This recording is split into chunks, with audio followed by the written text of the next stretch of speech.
నేను ఒక పక్క ఎంత టెన్షన్ పడుతుంటే మీరేంటండి కూల్గా ఉన్నారు? మక్కం గారు చూడండి, మీరు చెప్తున్న ప్రమాదం నాకేం కనిపించట్లేదు. రుద్ర సార్ క్యాజువల్గానే వస్తున్నారు.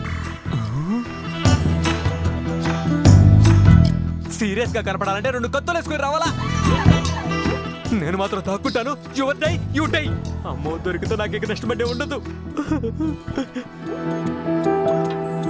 ప్రమిళ, ఏంటి ఏదో అర్జెంటుగా మాట్లాడాలి అన్నావు? నాకు ఒక ఇన్ఫర్మేషన్ కావాలి. ఏంటది? భానుగారు పోయాక ఆయన కళ్ళు ఐ బ్యాంక్కి డొనేట్ చేశాం కదా, అవును. ఆ ప్రాసెస్లో ఫార్మాలిటీస్ అన్నీ మీరే చూసుకున్నారు కదా. ఆయన కళ్ళు ఎవరికి డొనేట్ చేశారో మీకేమైనా తెలుసా బావగారు?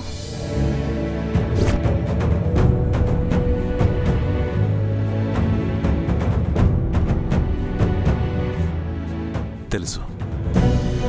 అయినా ఇప్పుడెందుకు అడుగుతున్నావు? ఆయన కళ్ళని ఒక్కసారి చూడాలనుంది బావగారు.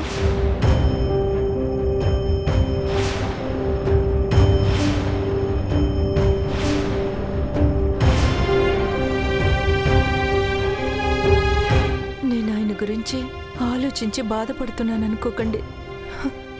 నేను ఆ బాధ నుంచి బయటకొచ్చి ఆయన జ్ఞాపకాలతో సంతోషంగా బతకడం అలవాటు చేసుకున్నాను బావగారు. మీరిచ్చిన ధైర్యాన్ని పోగొట్టుకోలేదు. ఆయన జ్ఞాపకంగా మిగిలిన ఆ కళ్ళను ఒక్కసారి చూడాలని నా మనసు కనిపించింది. అందుకే అడిగాను. ఆయన కళ్ళని ఎవరికి డొనేట్ చేశారో చెప్తే నేను వెళ్ళి వాళ్ళని ఒకసారి పలకరించి కళ్ళారా చూసుకొని వస్తాను. నువ్వెక్కడికి వెళ్లాల్సిన అవసరం లేదు ప్రమిళ. అవన్నీ నీకు ఇప్పుడే ఇక్కడే చూపిస్తాను.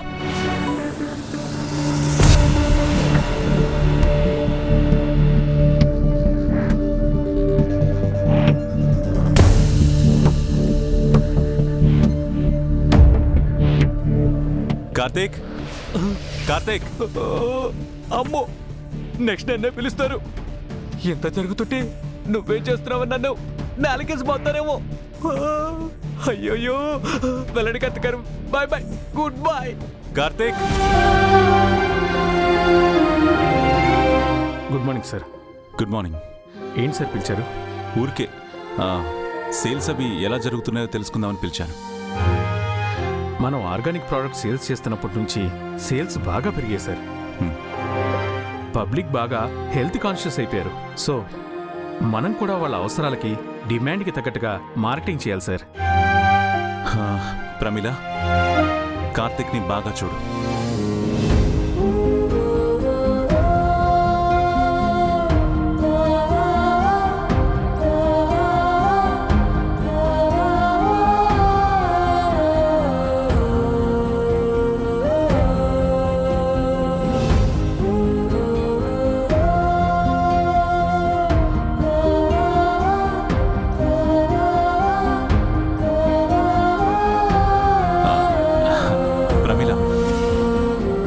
చూస్తుంటే నీకేమనిపిస్తుంది? మన సూపర్ మార్కెట్ని బాగా డెవలప్ చేశాడు అనిపించట్లేదు? Thank you sir. నా డ్యూటీ నేను చేస్తున్నానంతే. Okay, carry on.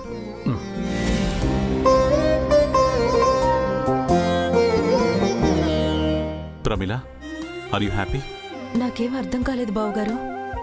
కార్తీక్ గారిని ఎందుకు పిలిచారు? ఎందుకంటే భాను కళ్ళని డొనేట్ చేసింది ఈ కార్తిక్కే.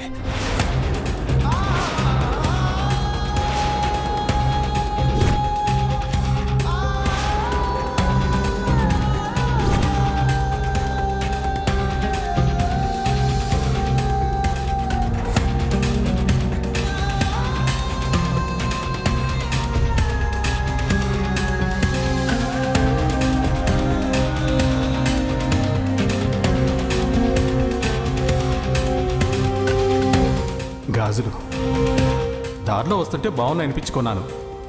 మీకు నచ్చాయి కదా, మీరే తీసుకోండి.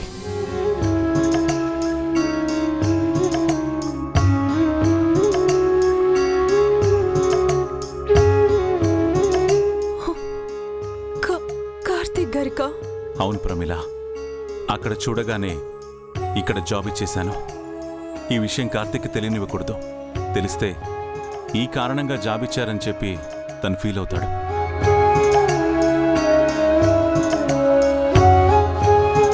భాను కళ్ళు నిన్నెప్పుడు చూస్తూనే ఉంటాయి ప్రమీల.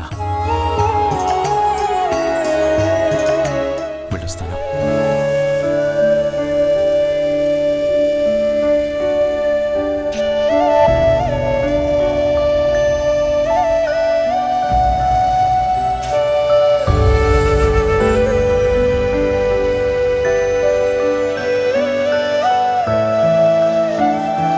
ఇందాక సుదత్తయ్య వాళ్ళ ఇంట్లో జరిగిన జయ ఇష్యూ పెదనాన్న వాళ్ళతో చెప్పకండి.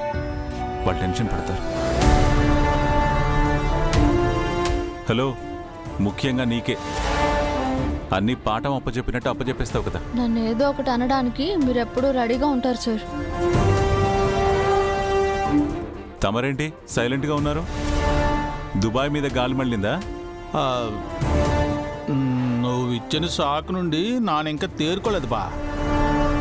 అలా అక్కకి అబద్ధం చెప్పడం తప్పు కదా సార్. నేనేం అబద్ధం చెప్పలేదు. భానుబాబు కళ్ళనే కార్తీక్ పెట్టారన్న సంగతి అబద్ధమే కదా బా. అక్కని కార్తిక్ గారికి దగ్గర చేయడానికే మీరు అబద్ధం చెప్పారు కదా సార్. నేను చెప్పింది అబద్ధమని ఎవరన్నారు? అదే నిజం. భాను కళ్ళని డొనేట్ చేసింది కార్తిక్కే.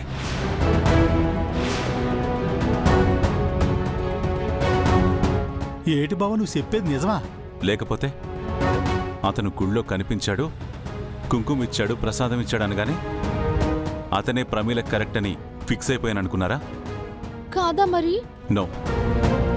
కార్తిక్ని ఫస్ట్ టైం చూసినప్పుడే తనని రికగ్నైజ్ చేశాను. ఆ తర్వాత అతను గుళ్ళోకి రావడం, ప్రమీలకి లిఫ్ట్ ఇవ్వడం, తన గురించి మంచిగా ఆలోచించడం అన్నీ చూశాకే తనే ప్రమీల డెస్టినీ అని అర్థమైంది. అందుకే తనకి సూపర్ మార్కెట్లో జాబ్ ఇచ్చాను. అమ్మబా, నువ్వు ఏ పని ఎందుకు చేస్తున్నావు నీకు తప్ప ఇంకెవరికి క్లారిటీ ఉండదు బా.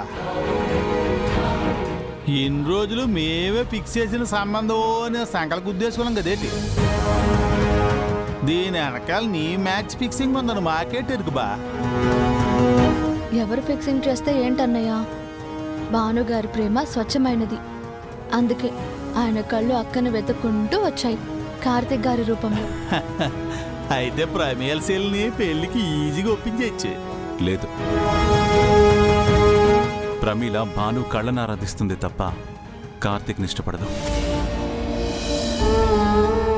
తన మనసంత ఈజీగా మారదు.